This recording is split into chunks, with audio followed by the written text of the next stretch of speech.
जो कभी अच्छे संस्कारों का निर्माण करते थे, जो विपरीत परिस्थितियों में भी अपना निर्माण करने के लिए, अपनी संतति का निर्माण करने के लिए अग्रसर रहती थी, आज वो स्त्री फैशन के युग में इतना उनके जीवन का पतन हो गया कि केवल उनके जीवन का लक्ष्य आज फैशन रह गया कि कैसे मुंह को सजाया जाए, कैसे होठों को सजाया जाए। सजा रहा है ना बाजार में, क्या लगाता है लिपस्टिक, मुंह लाल करने के लिए। ये क्या हो रहा है? फैशन के युग में आदमी इतना बदल गया कि केवल अपने फैशन करने के चक्कर में मुंहों को सजा रहा है, होठों को सजा रहा है, आंखों को सजा रहा है और इसी में अपना जीवन उसका चला जा रहा है। जो कभी स्त्री विपरीत परिस्थितियों में भी इतनी सहनशील होती थी, आज वो सहनशीलता कहां चली गई? मैं एक छोटी सी घटना के साथ आपको जोड़ना चाहूंगा। साहित्यिक आदमी हूं, साहित्य को रात दिन पढ़ता हूं, पढ़ाता हूं। ये वही भारत है जब कभी आप अभिज्ञान शाकुंतलम पढ़े होंगे। एक साहित्यिक ग्रंथ है अभिज्ञान शाकुंतलम, कालिदास की रचना है अभिज्ञान शाकुंतलम। शकुंतला का प्रसंग आता है, स्त्री के चरित्र को हम दिखाना चाहते हैं कि वो आदर्श भूता स्त्री आज समाज में क्यों नहीं है, कि जो विपरीत परिस्थितियों में भी अपने जीवन का, अपने संतति का परिमार्जन किया, उसको सजाया, उसको बनाया।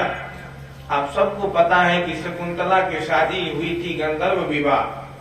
हमारे धर्म शास्त्र में 8 प्रकार के विवाह माने जाते हैं, उसमें एक विवाह आता है गंधर्व विवाह, जिसको प्रेम विवाह कहते हैं। आजकल बहुत ज्यादा होता है प्रेम विवाह, बहुत आदमी को प्रेम विवाह करने की आजकल आदत हो गई है।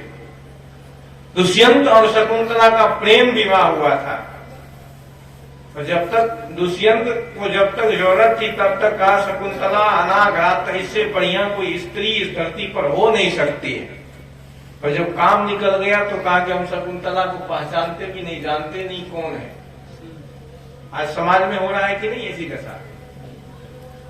प्रेम विवाह बहुत लोग करते हैं, बाद में स्त्री को छोड़ देते हैं, वो अपना उसका जीवन नरक हो जाता है। और फांसी लगाने के अलावा, आत्महत्या करने के अलावा उसके पास दूसरा कोई चारा नहीं होता है। बहुत से लड़कियां आज फांसी लगा रही है, बहुत बड़ा मैटर चल रहा है। बहुत नवयुवक आते हैं कहने के लिए क्या हो गया, तो हमारा क्या हो जाता है, सबको प्रेम हो रहा है। ये मैटर लेकर के भी हम लोगों के पास भी बहुत लोग आते हैं।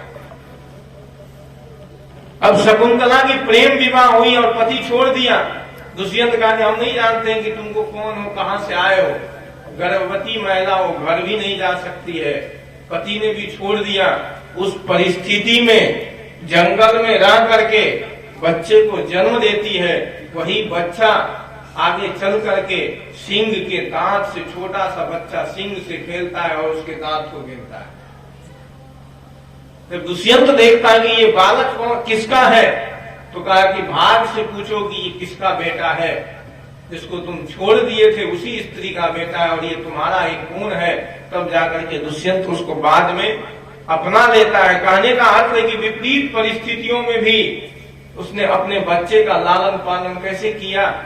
और एक स्त्री, आज हम लोग भी हैं, आप लोग भी हैं, अपने बच्चे का लालन पालन कैसे कर रहे हैं? उसमें सही संस्कार, सही चरित्र, आदर्श जीवन नहीं दे पा रहे हैं। कहीं न कहीं हम स्त्री की मर्यादा से नीचे गिर गए। फैशन के युग में केवल बाहर को तो सजाया, लेकिन भीतर सजाना भूल गए। अपनी आदर्श मर्यादाओं को भूल गए, आदर्श आचार संहिताओं को भूल गए, जिसका परिणाम आज हम सब झेल रहे हैं, सब लोग देख रहे हैं, सामने है। क्यों ये सब परिणाम? तो हम विचार करें, चिंतन करें कि हमारे जीवन में मर्यादा कैसे आए, मर्यादित जीवन कैसे हो। कुछ दिनों में इतना मर्यादा का हनन हुआ है कि आज हम एक दूसरे को सम्मान देना भूल गए, एक दूसरे का आदर करना भूल गए। हम ये नहीं जाने कि पहचान पाने की हमारे माँ बाप हैं, जिसके सामने हम कैसे उठे बैठे, कैसे बात करें, कैसा व्यवहार हो हमारे जीवन का। ये ऐसा कैसे हो गया? कहीं न कहीं हमने जीवन को बहुत पतन के रास्ते पर पहुंचा दिया है। अगर ऊपर उठना चाहते हैं, अगर अपने जीवन का परिमार्जन चाहते हैं, जो जहां है वहीं अपनी मर्यादा का पालन करना प्रारंभ कर दीजिए। या अर्थात कि हम जिस जगह हैं वहीं जीवन में हमारी मर्यादा हो जाए। अगर हम शिष्य हैं, शिष्य की योग्यता अपने जीवन में लाएं।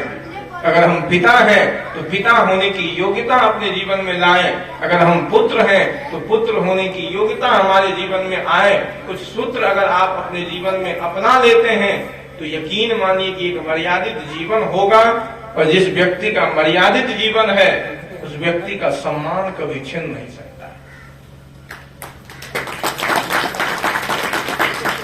जिस व्यक्ति के जीवन में मर्यादा है वो व्यक्ति कभी अपमानित नहीं हो सकता है। उस व्यक्ति का कभी शोषण दोहन नहीं किया जा सकता है। उस व्यक्ति को कभी अपमानित नहीं किया जा सकता है। गीता कहती है कि संभावितस्य चाकृति मरणाद रिच्यते।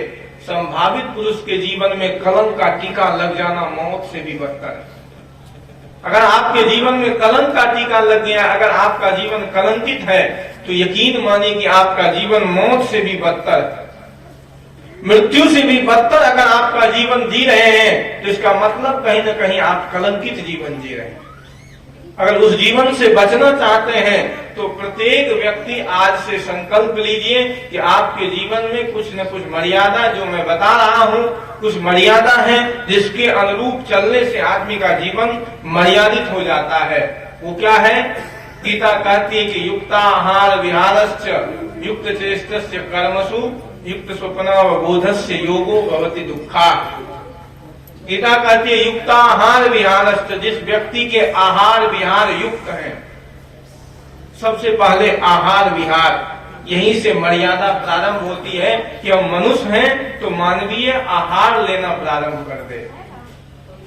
मानवीय आहार है, मनुष्य का आहार आज हम लोग खा रहे हैं क्या? विचार करके देखिए। मांस मछली मानवीय आहार है। तंबाकू, बीड़ी, सिगरेट, गांजा, भांग, शराब, अफीम, चरस, इतनी तो ये बात तो बाद में है।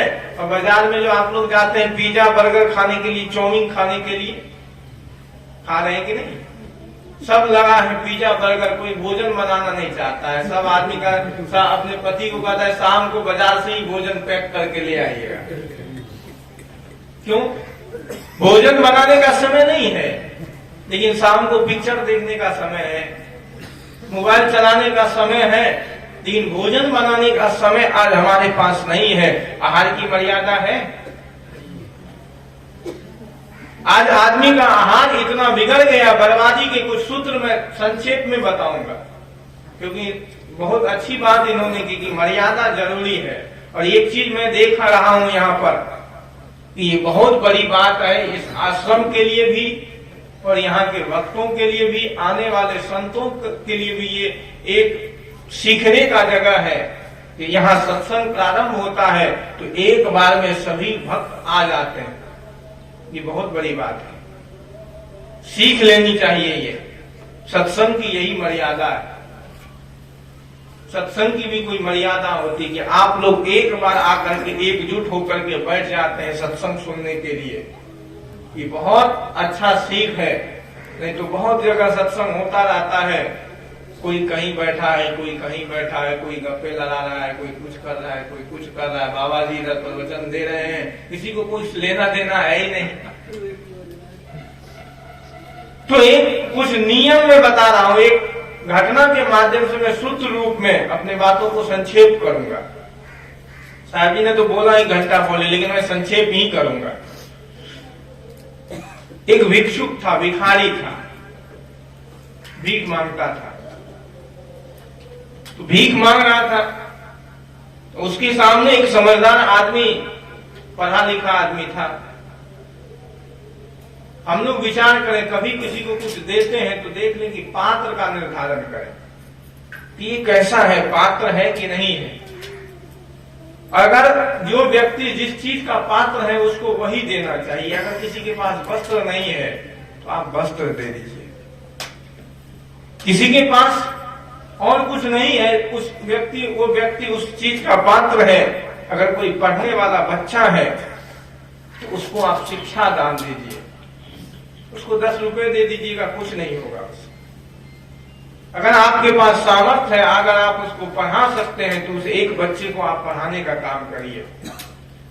कोई भूखा है उसको अन्न दे दीजिए, किसी के पास वस्त्र नहीं है उसको वस्त्र दे दीजिए। जो जिस चीज का पात्र है उसको वही चीज देना चाहिए। ये बहुत बड़ी बात है, जीवन में सीख लेना चाहिए। उस भिखारी को देखा, उसने कुछ पैसे मांगे, कहा कि कुछ पैसे दे दीजिए।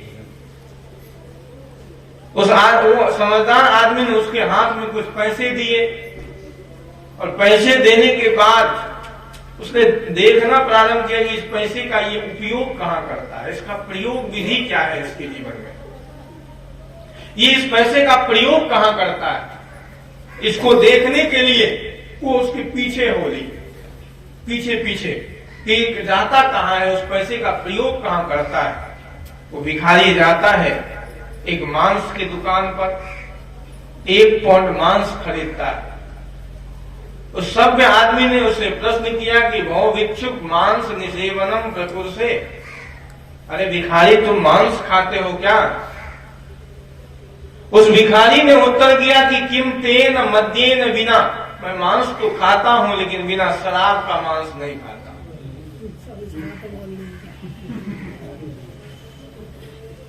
फिर उसने प्रश्न किया कि क्या तुम मद्य भी पीते हो क्या। कहा कि मैं शराब तो पीता हूं, किम तेन वरंगना भी, शराब पीता हूं लेकिन वेश्याओं के साथ मैं वेश्यावृत्ति भी करता हूं। फिर उस भिखारी से उसने प्रश्न किया कि मांस भी खाते हो, शराब भी पीते हो, वेश्यावृत्ति भी करते हो, पैसा कहां से आता है। कुतस्तव अर्थ, तुम्हारे पास धन कहां से आता है।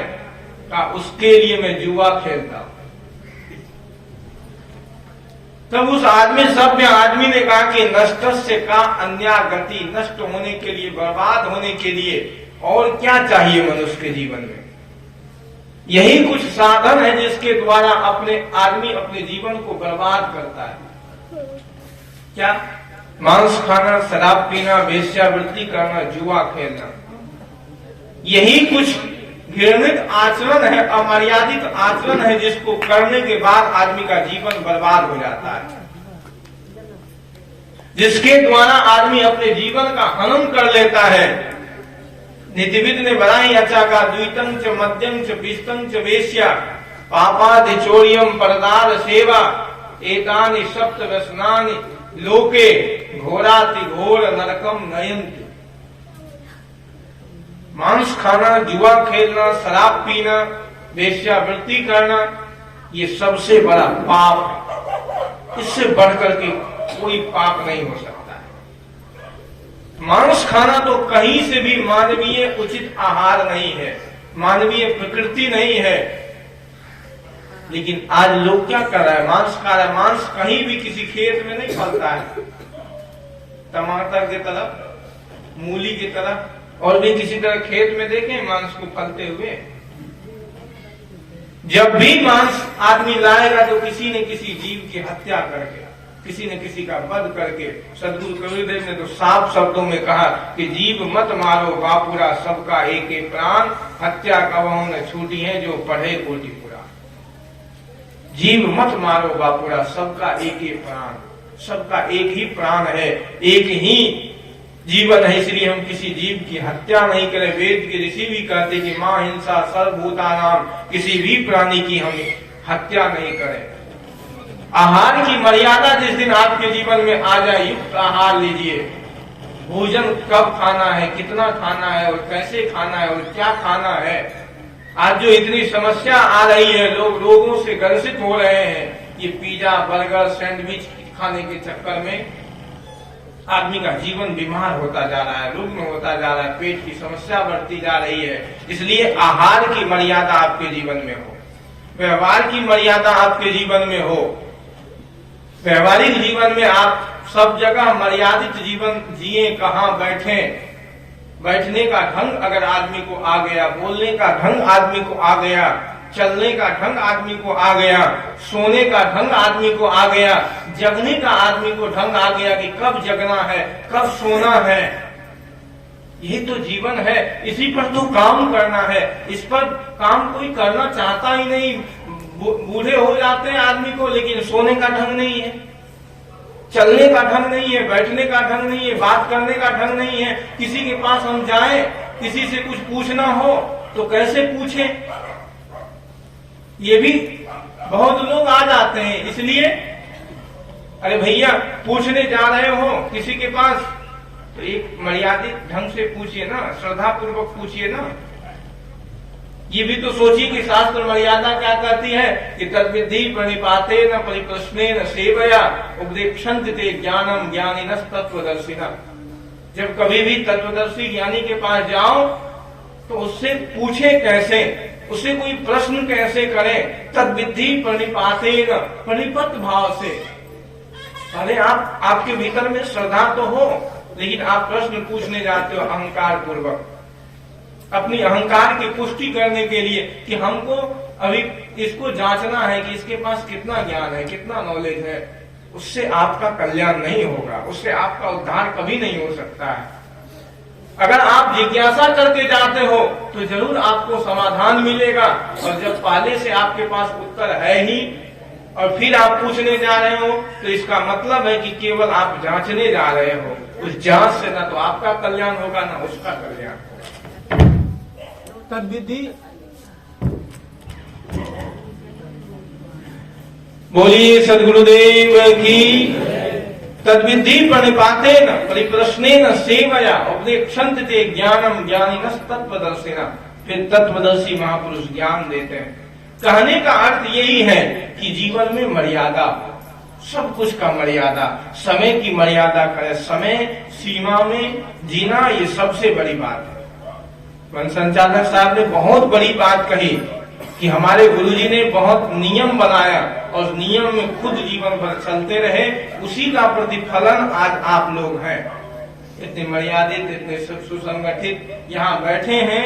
आज साहब जी का जीवन इतना आदर्शपूर्ण है, इसके पीछे कहीं न कहीं उन महापुरुष का हाथ है, उन महापुरुष के जीवन के आदर्श मूल्यों का हाथ है।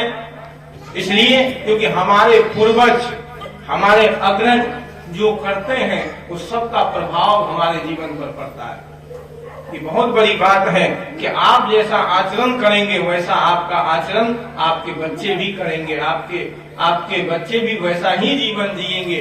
अगर बच्चों का सुधार चाहते हैं, अपने एक अच्छा परिवार, एक अच्छा समाज चाहते हैं, तो आज से अपने जीवन का परिमार्जन करना प्रारंभ कर दीजिए, अपने जीवन को सही बनाना प्रारंभ कर दीजिए। तो मर्यादा बहुत बड़ी चीज है। इस विषय पर लंबी व्याख्या हो सकती है, 2-3 घंटे, 3 घंटे, 4 घंटे लग सकते हैं। अगर मैं व्याख्या करूं तो करूंगा नहीं, क्योंकि समय की मर्यादा है। ये भी एक मर्यादा है कि समय से हम बोले और समय से ही छोड़ दें। उन्होंने 1 बजे तक कहा था, लेकिन कुछ ज्यादा समय साहब जी ने कहा 1 घंटा बोलना है, लेकिन मैं ज्यादा बोलूंगा नहीं। और इन्हीं कुछ चंद शब्दों के साथ मैं अपनी बातों को देता हूँ विराम। बोलिए सद्गुरुदेव की जय। एक आदमी ने प्रश्न किया था, उसका उत्तर मैं आपको बाद में दे दूंगा, आप मेरे से पूछ लीजिए।